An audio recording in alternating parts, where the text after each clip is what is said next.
An Erard-type case first came to light in 2023 during an estate sale at the Whitfield Mansion in rural Massachusetts. Tucked inside a hidden compartment beneath the false bottom of an antique writing desk, a small decorated silver box held a remarkably well-preserved photograph dated September 18, 1897. The image showed two young women in Victorian dress seated together in what appeared to be a formal parlor. On the back, a handwritten note identified them as the Whitfield sisters, Elizabeth and Catherine, taken in the autumn of 1897. At first glance, the portrait seemed like a typical family keepsake, historically interesting but otherwise unremarkable. When historical conservator Dr. Amelia Parker received the photograph for evaluation before its addition to the Berkshire Historical Society collection, she approached it using standard preservation methods. The Whitfields had long been a prominent family in New England's textile industry, with their history well recorded in local archives. This portrait was expected to join several other family photographs already in the Society's holdings. But it was not until Dr. Parker began the high-resolution digitization process that she noticed something distinctly odd about the image. And while Elizabeth Whitfield, the older sister on the left, looked at the camera with a calm, steady expression typical of Victorian portraiture, Catherine Whitfield's eyes told a different story. Despite her properly arranged posture and neutral expression, Catherine's pupils were clearly dilated, and her gaze appeared distant and unfocused, a sharp contrast to her otherwise proper demeanor. The physiological difference is unmistakable, Dr. Parker noted in her initial assessment. This is not a photographic flaw or image deterioration. Catherine Whitfield's pupils are dramatically enlarged and her gaze lacks the focused attention seen in her sister. In modern medical terms, these are clear signs of specific health conditions or drug effects. This curious detail prompted Dr. Parker to begin a thorough investigation into the Whitfield sisters and the circumstances behind this seemingly ordinary portrait. She started by examining official records about the Whitfield family from the late 19th century. Census documents from 1900 confirmed that Elizabeth, born 1875, and Catherine, born 1878, were daughters of industrialist Harold Whitfield and his wife Margaret. The family lived on their large estate in Berkshire, where Harold ran his textile manufacturing empire. Parish records from St. Stephen's Episcopal Church showed Elizabeth attended regularly throughout her life, but Catherine's attendance became uneven after 1896, the year before the photograph was taken. Medical records accessed through the Massachusetts Historical Medical Society revealed that Catherine had consulted several doctors in Boston during 1896 and 1897, though the specific reasons for those visits were not detailed in the available files. The documentary evidence presents an interesting pattern, Dr. Parker explained to the Historical Society Board. Catherine's activities and public appearances dropped off significantly in the period right before this photograph, while her sister's social calendar remained full. Birth and death records provided the most sobering context. Catherine Whitfield died on November 2, 1897, roughly 6 weeks after the photograph was taken. Her death certificate, signed by family physician Dr. Jonathan Harrington, listed the cause as nervous exhaustion and cardiac failure. A common but vague Victorian-era diagnosis that could cover many actual medical conditions. Most intriguing was a notation in the Whitfield family Bible kept in the Historical Society's archives. In the family register beneath Catherine's death date, a different hand had written and later tried to erase the words, "May she finally find peace from her affliction." Dr. Parker then consulted with Dr. Thornton, a neurologist with expertise in historical medicine at Massachusetts General Hospital. Using high-resolution digital scans of the photograph, Dr. Thornton performed a detailed analysis of Catherine Whitfield's appearance, focusing especially on her eyes and subtle aspects of her posture and expression. The dilation of Catherine's pupils is extreme, Dr. Thornton confirmed, and it would have been impossible to maintain voluntarily during the relatively long exposure time required for photographs in 1897. This points to either a medical condition or more likely the effects of specific drugs common in that era. Further examination revealed additional subtle clues. Catherine's posture, though arranged to look natural, showed signs of unusual stiffness. Her hands, resting in her lap, displayed a slight but distinctive tremor captured as a blur in an otherwise sharp image.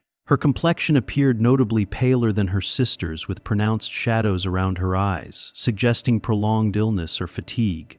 Based on these visual indicators and the historical context, several possibilities emerge. Dr. Thornton explained in her detailed report, and Catherine displays classic signs of treatment with belladonna derivatives or opium-based medications, both commonly prescribed in the 1890s for a range of conditions from epilepsy to female nervous disorders and pain management. Most significantly, Dr. Thornton identified subtle indications of weight loss in Catherine's face and neck when compared to an earlier family photograph from 1895, suggesting a progressive condition rather than a sudden illness. This photograph inadvertently captures the physical signs of either a serious neurological condition or the side effects of its treatment. Dr. Thornton concluded the medical practices of the 1890s often relied on powerful drugs with visible side effects, particularly for conditions that were poorly understood, such as epilepsy, nerve pain, or mental disorders. Dr. Parker's investigation next led her to a collection of Whitfield family letters preserved in the archives of the Massachusetts Historical Society. Among these were letters between Elizabeth Whitfield and various family members from 1895 to 1898,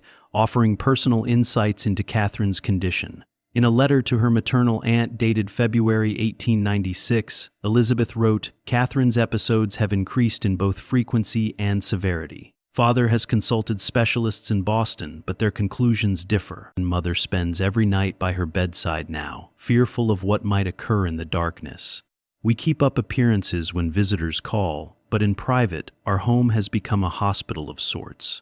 A later letter from July 1897, just 2 months before the photograph, revealed growing concerns. Dr. Harrington has increased Catherine's medication again. The new formula from Vienna provides better control of her seizures, but leaves her in an altered state that Mother finds disturbing. Catherine herself prefers this foggy existence to the terror of her episodes. We have canceled her coming out season entirely, leading to unfortunate talk among our social circle. Father has removed all photographs of Catherine in her illness from the family albums, keeping only those from before her affliction appeared. He speaks of her now only in reference to her childhood accomplishments, as though the troubled young woman she became existed only in our imagination. A significant breakthrough came when Dr. Parker discovered that Catherine's physician, Dr. Jonathan Harrington, had donated his medical papers to Harvard Medical School's historical collection.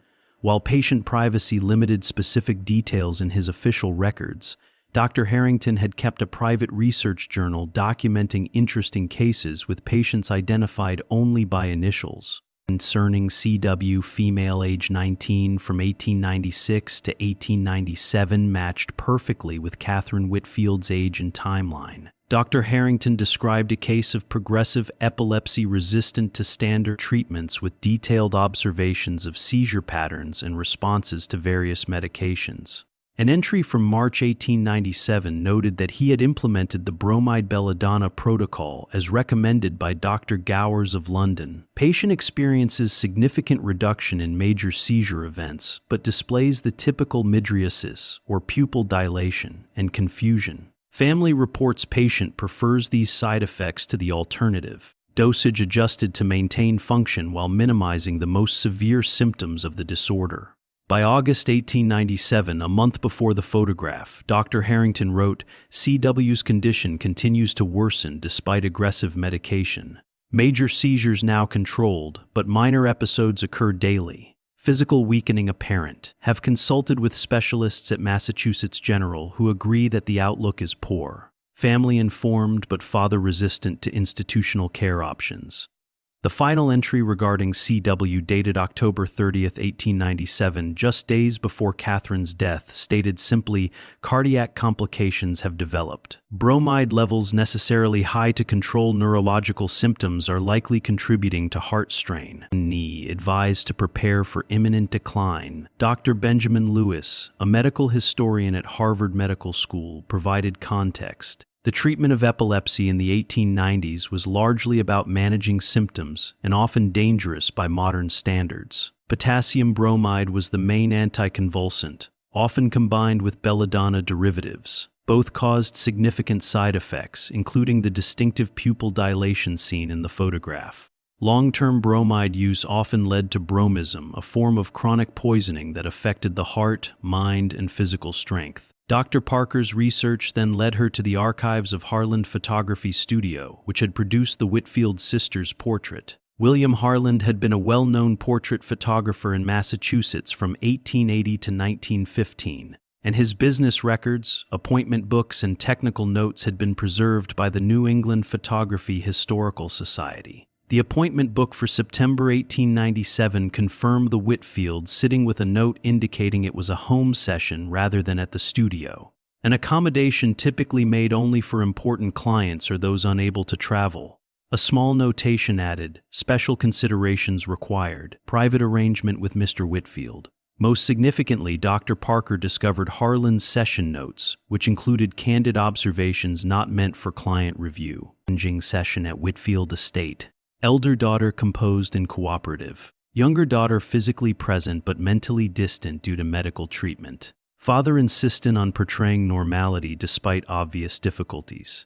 Use side lighting to reduce the pupil abnormality, though impossible to hide entirely. Positioned younger daughter to allow elder to provide subtle support without hiding the medical reality. A later note added, Mr. Whitfield selected the final print despite my suggestion of an alternative pose where the younger daughter's condition was less noticeable. He insisted on a formal presentation regardless of medical signs visible. Charged standard rate despite the extraordinary time required. Maintaining the relationship with Whitfield Industries takes priority over additional fees. William Harland's grandson, now in his 80s, provided additional context during an interview.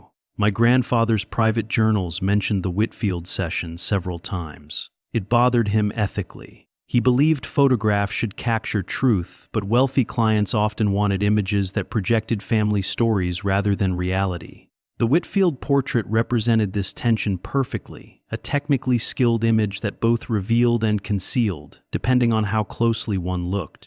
Dr. and most remarkable discovery came from the personal papers of Elizabeth Whitfield, who had lived until 1962, never marrying and maintaining the family estate until her death. Her journals and personal correspondence, donated to the Berkshire Historical Society but never fully catalogued, provided intimate insights into Catherine's story and the circumstances surrounding the photograph. Elizabeth's journal entry from September 18, 1897, the day of the photograph, offered a touching first-hand account. The photographer arrived at 10 o'clock. Catherine had suffered a series of small episodes through the night, leaving her exhausted. Dr. Harrington gave her medication at 8, assuring father she would be composed enough for the portrait by mid-morning. Mother cried privately while Catherine's hair was arranged, her beautiful chestnut curls now thin and dull from the bromides. When positioned beside me on the settee, dear Catherine whispered, "Do I look normal, Lizzie?"